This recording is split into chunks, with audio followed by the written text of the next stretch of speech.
The Apollo University, University of Leicester. 35 lakhs fees for 3-year BTech CSE UK.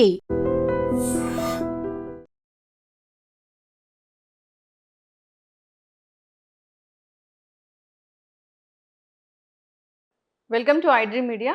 So జనరల్గా diabetes, sugar వ్యాధి ఈ problem అనేది చాలా మందిని ఇబ్బంది పెడుతుంది. ఇంట్లో ఇద్దరు ఉంటే ఒకరికి షుగర్ వ్యాధి అనేది ఉంటూ ఉంది. ఎందుకు ఇంతలా డయాబెటీస్ పేషెంట్స్ అనేవి పెరిగిపోతూ ఉన్నారు? షుగర్ రాకుండా ఏం జాగ్రత్తలు తీసుకోవాలి? వస్తే ఎలాంటి ఆహారాలు తీసుకోవడం వల్ల, ఎలాంటి వెజిటబుల్స్ తీసుకోవడం వల్ల మనం దీన్ని కంట్రోల్లో ఉంచుకోవచ్చు? రివర్స్ చేసుకోవచ్చా వెజిటబుల్ థెరపీ ద్వారా? పూర్తి వివరాలు తెలుసుకుందాం. మనతో పాటు ఉన్నారు ప్రముఖ vegetable therapist and sun spiritual society founder Vikramaditya Guruji గారు. గురూజీ నమస్తే అండి. సూర్యోస్మండి. గురుగారు, జనరల్గానే షుగర్ పేషెంట్స్ చాలా మంది ఉన్నారు. అయితే షుగర్ అనేది ఒక లైఫ్ స్టైల్ డిజార్డర్ లాంటిది. అది వస్తుంది, మనం లైఫ్ స్టైల్ చేంజ్ చేసుకుంటే పోతుంది అలా చెప్తూ ఉంటారు. కానీ షుగర్ వచ్చి తగ్గిన వాళ్ళని మనం అసలు చూడలేదనే చెప్పుకోవాలి. షుగర్ వస్తుంది, ట్యాబ్లెట్స్ వేసుకుంటారు, వేసుకుంటూనే ఉంటారు, జీవితాంతం మందులు వాడాలని చెప్తుంటారు. ఏదో బోర్డర్ లైన్లో ఉన్న వాళ్ళు, ప్రీ డయాబెటిక్ కండిషన్ ఉన్న వాళ్ళలో మాత్రమే రివర్స్ అవుతుందని చెప్తున్నారు. మీరేం చెప్తారండి? 100% ఇది లైఫ్ స్టైల్ డిజార్డర్. అంటే నాకు పెద్దగా మెడికల్ నాలెడ్జ్ కాదు. ఆహారం దాని మీద నేను చేసినటువంటి అధ్యయనాలు, నేను యాన్సెంట్ వేదిక్ ఇండియన్ డైట్ని ఫాలో అవుతూ ఉంటాను. సనాతనంగా మన భారతీయ సాంప్రదాయం ఆహార విధానం ఏం చెప్తుంది దాన్నే ఫాలో అవ్వాలి. ఇప్పుడంతా కూడా కృత్రిమము ప్లస్ ఇంపోర్టెడ్. మన జీవన విధానం అంతా కూడా ఎవడో ఏదో తిన్నాడు, ఏదో చెప్పాడు అని చెప్పేసి అని మనం దాన్నే ఫాలో అవుతుంటాం. మన స్థితిగతులను ఆలోచించాలి. ఇక్కడ చాలా ప్రధానంగా ఇప్పుడు నేను కావచ్చు, ఇంకొకరు కావచ్చు, చాలామంది మాట్లాడుతుంటారు. అంటే యూట్యూబ్ వచ్చింది వేదికగా, ఏదో 4 చదివేసి మీరు యూట్యూబ్ కెమెరాల ముందు కూర్చుని మాట్లాడేస్తాం కాదు. దీని మీద నేను బేసిక్ ప్రాణిక్ హీలింగ్ ప్రాక్టీషనర్ని. అంటే ప్రాణశక్తి మనల్ని ఎలా నడిపిస్తుంది. నా ఫస్ట్ క్వాలిఫికేషన్ ఏంటి అంటే, ఇది మాట్లాడడానికి నాకు అర్హత, నేను ప్రాణిక్ హీలింగ్ ప్రాక్టీషనర్ని. ప్రాణశక్తితో రోగాల్ని నయం చేసుకోవటం ఎలా, దీని మీద నేను 2013లో స్టడీ స్టార్ట్ చేశాను. దాని మీద ప్రాక్టీస్లో ఉన్నాను. తర్వాత నేను ఆక్యుపంచర్, స్కాల్ప్ ఆక్యుపంచర్ అని నేర్చుకున్నాను. మ్యాగ్నెటిక్ థెరపీ అనేది గురువుల దగ్గర నేర్చుకోవడం జరిగింది. రేకి నేర్చుకోవడం జరిగింది. దాంతో భాగంగానే వెజిటబుల్ థెరపీ అనే ఒక అద్భుతమైనటువంటి మహోన్నతమైనటువంటి, ఇంతకు ముందు దీనికి సాటి లేదు, ఇక భవిష్యత్తులో దీనికి సాటి ఇంకొకటి రాదు. వెజిటబుల్ థెరపీ, కూరగాయలతో వైద్యం. ఎందుకంటే మీరు ఔషధాలు తీసుకుంటారు, ఆయుర్వేద వైద్యం చేసుకోవచ్చు, హోమియోపతి తీసుకోవచ్చు. మీరు ఏ ఔషధాన్ని తీసుకున్నా పథ్యం కంపల్సరీ. మీరు పథ్యం చేయకుండా, పథ్యము అంటే అపక్వం, అంటే శరీరానికి పడని పదార్థాన్ని తీసుకుని మనం ఎన్ని రకాల మందులు వాడినా రోగం నయం అవ్వదు. ప్రధానమైనటువంటి వ్యవస్థ ఇది. పథ్యము అనే దాన్ని పాటించాలి. ఇది మనం ఏది తీసుకున్నా, ఆహారము ఔషధాలుగా ఏది తీసుకున్నా, ఆహారం అనేది నియంత్రణలో ఉంటేనే ఆ ఔషధం మన మీద ప్రభావాన్ని చూపిస్తుంది. అందుకని దీనికి సాటి ఇంకొకటి ఇంతకు ముందు లేదు, భవిష్యత్తులో రాదు. దాని మీద నేను ఇప్పుడు పిహెచ్డి చేస్తున్నాను. నా అర్హత మాట్లాడడానికి. అంటే డయాబెటీస్ మనం ప్రధానంగా తీసుకుంటే అరుగుదల వ్యవస్థ చెడిపోవడమే దీనికి ప్రధానమైనటువంటి కారణం. నేను మీవే చాలా ఎపిసోడ్లు చూసాను. చాలామంది ఆయుర్వేదిక్ డాక్టర్లతో మీరు మాట్లాడారు. వాళ్ళందరూ చెప్పింది ఒకటే, జీర్ణ వ్యవస్థ చెడిపోవటమే దీనికి ప్రధానమైనటువంటి కారణం. నేను చదివినట్లో, నేను చదువుతున్నట్లో కూడా జీర్ణ వ్యవస్థని మెరుగుపరుచుకోండి. ఇప్పుడు మిల్లెట్స్ అని రకరకాల చెప్పేస్తున్నాం. మిల్లెట్స్ పండిన సమయంలో భారతదేశంలో ఆ వ్యవస్థ అంతా కూడా ఆ పంటలు పండే సమయంలో అప్పుడున్నటువంటి మనుషులు వాళ్ళ జీవన విధానం వేరు. అప్పుడు మనుషుల యొక్క శరీరం సైజు పెద్దది, వాళ్ళు చేసే పనులు వేరు, ఎక్కడికి వెళ్ళినా నడిచి వెళ్ళేవారు. అప్పుడు మిల్లెట్స్ తింటే పని చేస్తాయి. ఇప్పుడు నేను కూర్చొని పనిచేసే జాబ్ నాది, నేను మిల్లెట్స్ తింటే నాకెందుకు పని చేస్తాయి? నేను మారిపోయాను, నా జీర్ణ వ్యవస్థ చెడిపోయింది. చెడిపోయిన జీర్ణ వ్యవస్థను పెట్టుకుని మిల్లెట్లు అద్భుతం ఔషధం అని మనం ఎలా మాట్లాడగలం? అలాగే క్వాంటిటీ ఎంత తినాలి, ఏం తినాలి అనే అవగాహన పోదు. ఇక్కడ మనకి బీరకాయ పనిచేస్తుందమ్మా. డయాబెటీస్ అనే దానికి బీరకాయ పనిచేస్తుంది. ఇది అప్పుడు ఉంది, ఇప్పుడు ఉంది. మనుషులు మారాం, మన వ్యవస్థలు మారినాయి. అప్పుడు దాన్ని ప్రాసెస్ చేసుకుని తినేవాళ్ళు. ఇప్పుడు దీన్ని మనం ఔషధంగా తీసేసుకుంటున్నాం. ఆహారాన్నే వండితే ఆహారం అవుతుంది, వండకుండా తీసుకుంటే అది ఔషధం అవుతుంది. ఆ డెన్సిటీలో ఎక్కడ మార్పు రాల, అది జీర్ణ వ్యవస్థకి ఎలాంటి ఇబ్బంది పెట్టదు, మార్చుకోవడానికి అద్భుతమైనటువంటి ఔషధం. అంటే మన ఆహారపు అలవాట్లు, మన జీవన విధానం ప్రధానం. ఇక్కడ జీవన విధానాన్ని మార్చుకుంటూ, అంటే సూర్యోదయానికి పూర్వం నిద్ర లేవాలి ఫస్ట్. ఈ డయాబెటీస్ వ్యాధుల నుంచి బయట పడాలి, మీరు వాడుతున్న ఔషధాలు మీకు పనిచేయాలంటే ముందు మీ జీర్ణక్రియని మెరుగుపరుచుకోవాలి. జీర్ణక్రియ మెరుగుపరుచుకోవడానికి ముందు ఒక క్రియ ఉంది. సూర్యోదయానికి పూర్వం 3 to 4:30 ఊపిరితిత్తులు పనిచేయాలి, ప్రాణాయామం చేయాలి. తర్వాత లోపల ఉన్న చెత్త బయటికి గెంటపడాలి, ఎలిమినేషన్, లార్జ్ ఇంటెస్టైన్ సైడ్. ఆ తర్వాత మీరు తీసుకునే ఆహారం జీర్ణ వ్యవస్థను మెరుగుపరచడానికి అవకాశం ఉంటుంది. మీరు 7 గంటలకు లెగిసి 6 గంటలకు లెగిసి ఎలిమినేషన్ చేయకుండా కడుపులో చెత్తను పెట్టుకుని డయాబెటీస్ తగ్గించుకోవాలంటే ఇంపాసిబుల్. అలాగే నైట్ లైఫ్స్, కుక్కర్ వైఫ్స్, నైట్ ఫుడ్ తినడం తప్పు, కుక్కర్లో వండుకుని తినడం తప్పు.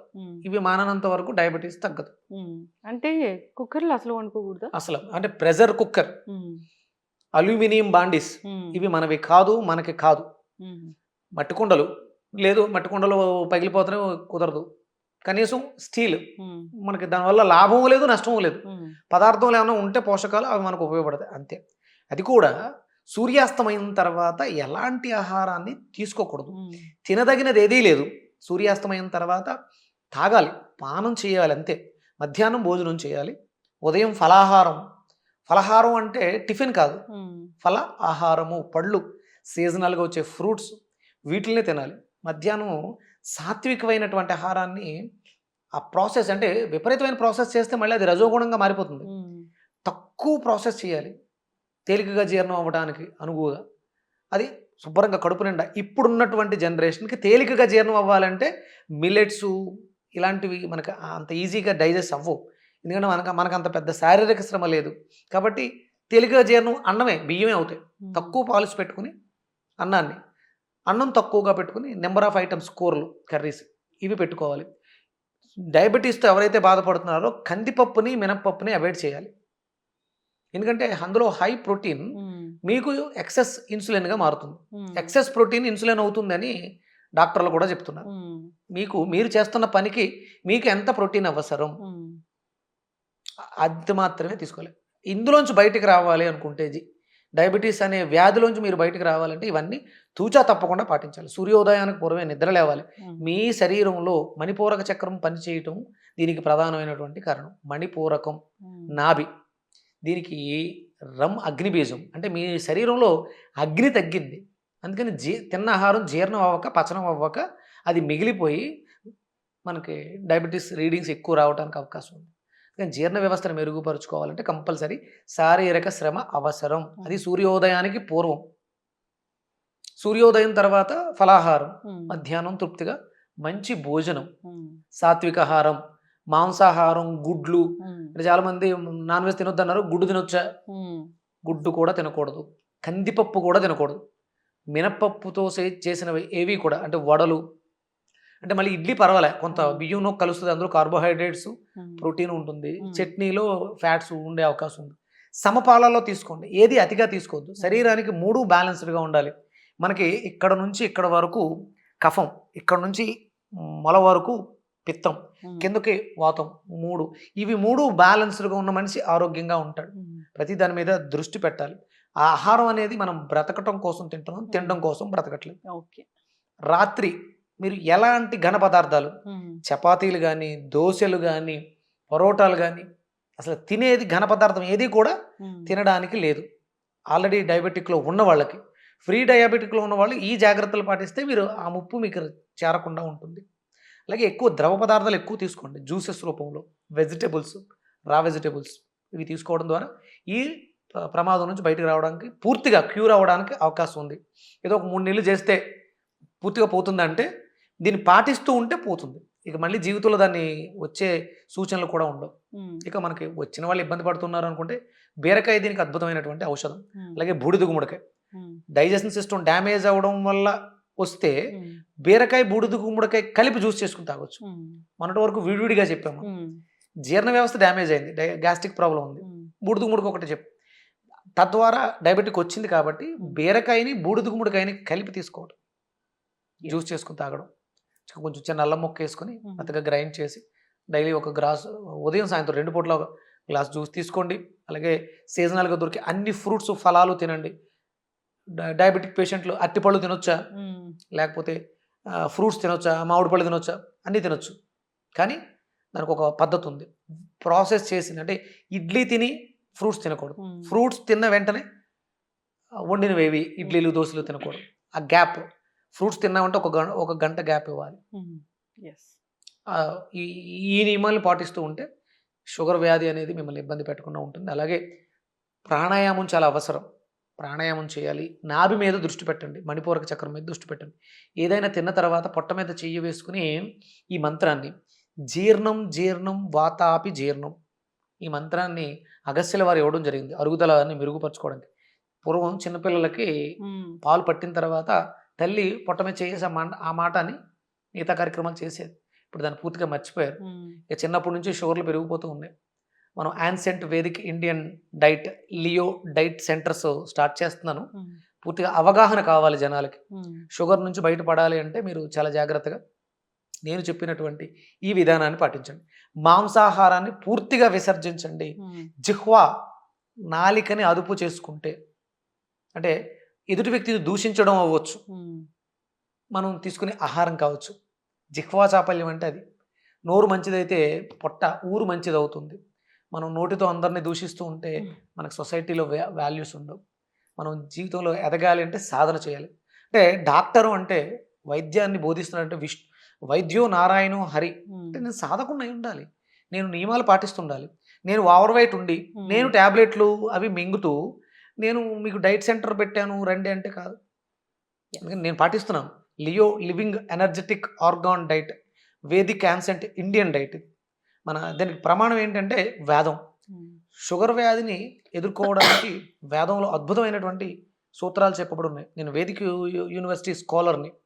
వేదం నేర్చుకుంటూ దీని మీద ఎంతో సాధన చేస్తూ అవి జీవితంలో అనుభవాలు తెచ్చుకుంటూ 10 మందికి చెప్పడం జరుగుతుంది. షుగర్లోంచి బయటికి రావాలంటే ఆహార నియంత్రణ అనేది చాలా అవసరం.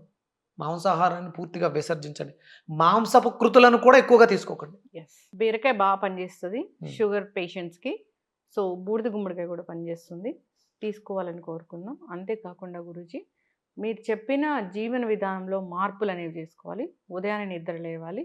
సో దానివల్ల మణిపూరక చక్ర అనేది యాక్టివేట్ అవుతుంది కాబట్టి, సో యోగా అనేది కూడా బాగా పనిచేస్తుంది. సో శారీరక శ్రమ కూడా అవసరము. సో నాన్ వెజ్ అనేది పూర్తిగా మానేయాలి. గుడ్డు కూడా నాన్ వెజే. మీరు ఆరోగ్యంగా ఉండాలి 10 కాలాలు అంటే భగవంతుడు ఇచ్చినటువంటి ఆయుష్ చిరకాలం జీవించాలంటే మాంసాన్ని పూర్తిగా విసర్జించండి. శక్తివంతమైనటువంటి మన శరీరం మెయింటైన్ అవ్వడానికి శక్తి కావాలి. ప్రోటీన్ ఇచ్చి ప్రోటీన్ క్యాలరీస్గా కన్వర్ట్ అయ్యి క్యాలరీస్ ఎనర్జీగా మారాల్సిందే అవసరం లేదు. ప్రకృతి మనకి ఆ ఎనర్జీని డైరెక్ట్ ఇస్తుంది.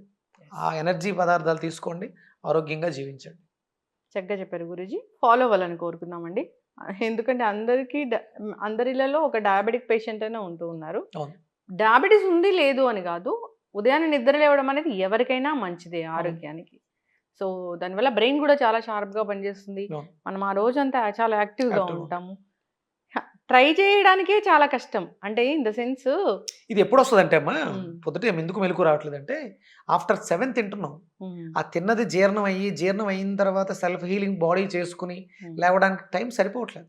అందుకని నైట్ ఎప్పుడైతే మీరు ఫుడ్ మానేసారో ఆటోమేటిక్గా మీరు 4:30-5 గంటలకు మెలకు వస్తుంది, వచ్చి తీరుతుంది. అది ఫాలో అవ్వాలని కోరుకుందాం గురువు గారు. చక్కటి ఇన్ఫర్మేషన్ అండి. ధన్యవాదాలు. సూర్యోస్మితల్లి.